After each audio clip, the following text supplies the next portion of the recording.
Hi, guys. Everybody hear me okay? Okay. All right. So let me start it. First of all, Eduardo Rodriguez is in town. Darwinson Hernandez is in town. They still have to go through some things before we'll see them on the field.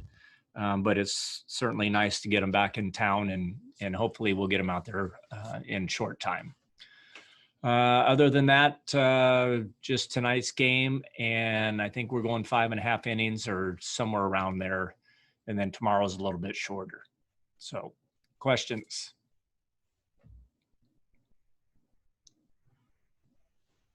Ron, do you have a sense from Eddie where he is physically, how much he's been able to do in the last 10 days or so, and once he's back on the field, how much work there is to get him back up to speed and ready to contribute? Yeah, as far as the sense that I have, I really don't. And I know talking to Dave Bush, we really need to see him throw. So when we get him out here on the field, we'll have him throw bullpen. Dave will feel a lot better with what he sees and where he's at. The information that Eddie has given to us is that he has still been throwing quite a bit. I know sometimes as players, they think they can come back faster than what they really can. But Eddie, we know, has been throwing it, and we'll just get a read on it, see where he's at. As far as building him up, it really depends on what we see and where the effort level is and how quickly that makes our decision easier to move forward with. And if I could ask a quick follow-up, Ron, in terms of your outfield alignment, you've talked about Verdugo having pretty equal splits that he can handle left-handed pitching. Benintendi has done that fairly well. So if you have Pilar in for Bradley, what would that alignment look like defensively? Would it necessarily be a straight-up swap where he plays center, or could you move guys around if it's Benintendi, Pilar, and Verdugo? I could move him around. I think the one thing I know is Pilar is good in center, and he's very comfortable in center. So in these games, I haven't put him in center that much. Yesterday I did because he told me, he says center field is no problem. I can go back there anytime. But he needed to be in right field and trying to get used to that a lot of ground behind him.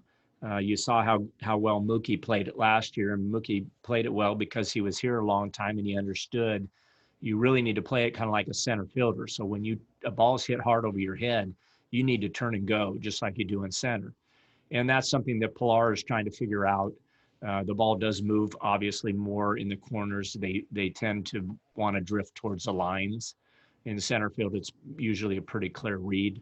But I would say, just offhand, Pilar would go to center and we'd leave the other two there, knowing that the other two both can go to center if we need them there. But I think that's, in my mind right now, that's what I would plan to do. Hey, Ron, with Verdugo, what have you seen from him defensively? Like, how do you project him as a defensive outfielder for you guys? Well, he hasn't had a lot of balls that have been hit to him that you can really get a good read on. I know he charges balls well.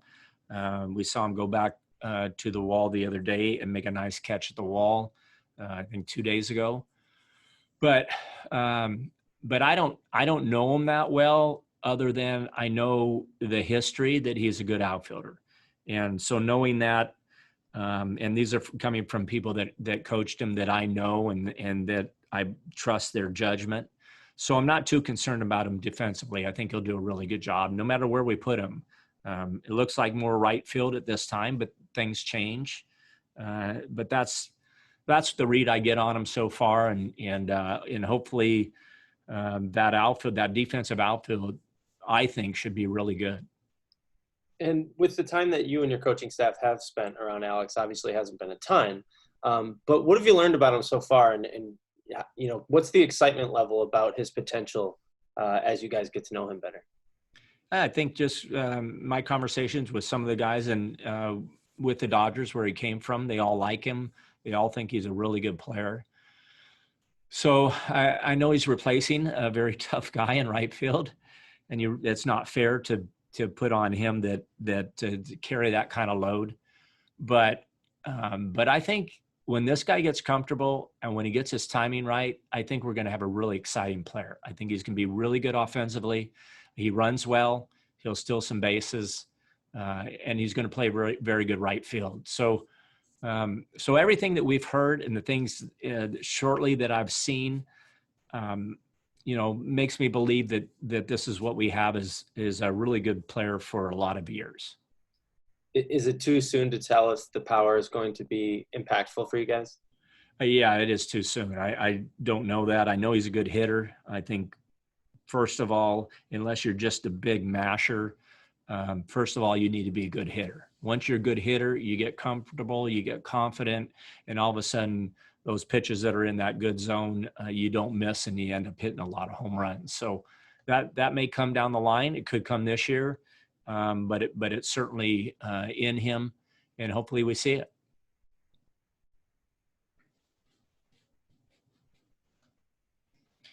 You guys question out already? Okay. Ron, what time are you expecting to play tomorrow? Same time. So we'll try to play same time tomorrow, same time Sunday, Monday, and then we go to 7:30 on Tuesday, Wednesday. And at this point, with the different lineups you've been able to put out there and combinations, is there anything you need to see in terms of guys at different positions or anything like that? We've moved guys around enough, I think. I think the competitions there are second base. Who do we go with most of the time there? Do we do a strictly platoon at first? Do we do a platoon in right, or is it in center, or is it in left? And all that, I think, will be dictated by how the players play. And like I've mentioned before, this is a short season, and we can't just let things just happen for a while. If there's somebody that's hot, I think they need to be in there more often and hopefully get off to a good start. Ron, do you have a sense yet of whether guys, Tim, your outfield, are they going to be able to be out there 9 innings? Can Christian catch 9 innings? Do you think I'm talking about by Friday, by the start of the season, will these guys be able to go a whole game?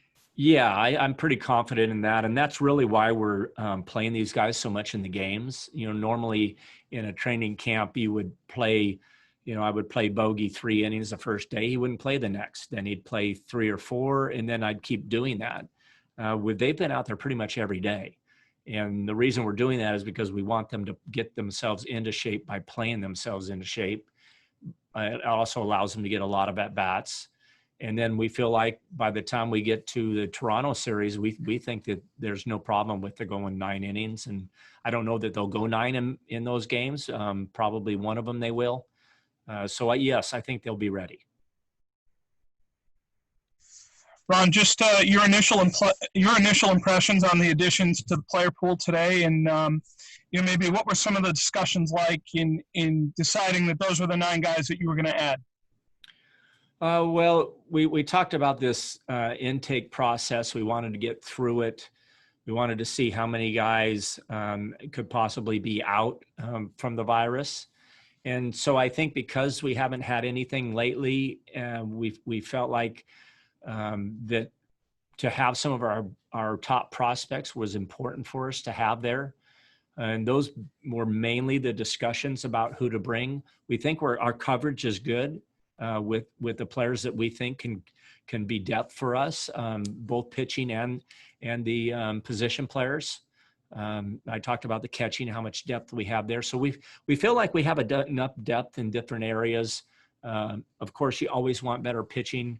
We're constantly looking at that, and as you know, we signed a couple guys. So I think just knowing what we have and have a possibility of coming in, but we didn't want these young guys, our top guys, to miss an entire season, and that's why we thought it was important to bring them in.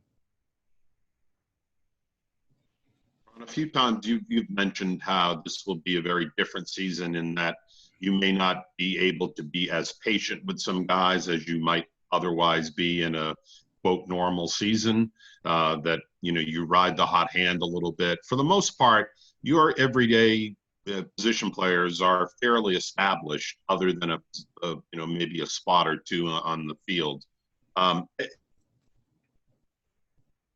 have you thought about, having a conversation about buying into that concept, or do you get a sense that these guys know that, hey, if I'm 0 for 15 over 4 games, I may sit rather than have the benefit of the doubt to continue playing? Is that something that you need to address to some of your veteran guys? Yes, it is. So I've talked a little bit about it so far, but yes, moving forward, I never like to do things just out of the blue, because if you catch a guy off guard, it's like, well, why is he doing this? I'd rather be proactive with it, let them know what I'm thinking, what the possibilities are that could help us and could help us win.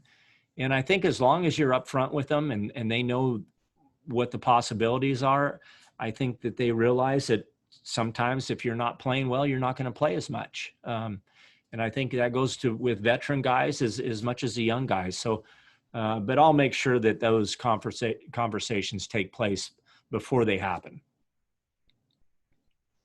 Hey, Ron, how you doing?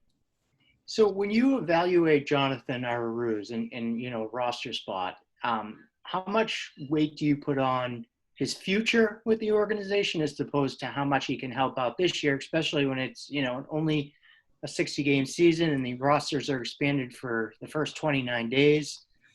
What is more important, the future or now? That's a tough question. So. They're both important. I mean, that's why when you have these Rule 5 guys, that's why they're so difficult, because you picked them up for a reason. You picked them up for the future. But if that guy can help you presently, it's a huge plus. It doesn't happen a lot that they help a lot right now. And I've had to go through a couple seasons with trying to get Rule 5 guys through, and it hasn't really gone very well. But we like Jonathan. I'm liking what I see in offensively, being a switch hitter. He's patient. He sees the ball well. And on defense, he's got good hands. He's got a really good arm, accurate arm. His mind doesn't speed up on him. He's pretty slow thinking, which you need to be. And that, for a young age, I would say he's pretty advanced that way. We're surprised that he is handling being with these guys really well. So I'm hoping that he can help us some this year, and certainly the future is also what we're looking at. But those are hard questions. Those are, hopefully we get through this and we'll be really happy that we have him here for a long time. All right. Well, thank you, guys. We'll talk later. Thank you.